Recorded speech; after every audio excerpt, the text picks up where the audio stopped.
waondoe uoga ili waweze kutembea vema katika familia zao, katika kazi yao, katika masomo yao, ili kila wakati unawabariki na neema zako.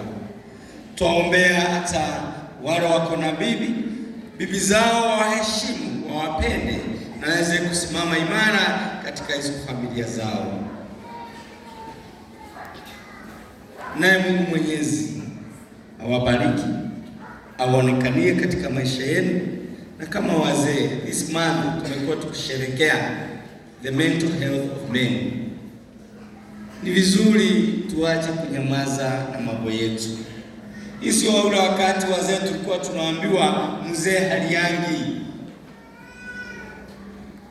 unaachilia kile ambacho kiko ndani yako. Siku hizi wazee ndio wanajua wengi, kwa sababu they don't know how to share their issues, their problems. Usifike pahali ya kutenda jambo ambalo halitakusaidia katika maisha yako. Share your problems with your friends so that unaweza saidika na uone sio wewe peke yako unabeba mzigo. Kuna wengine wako na mizigo kuliko. So let us come out.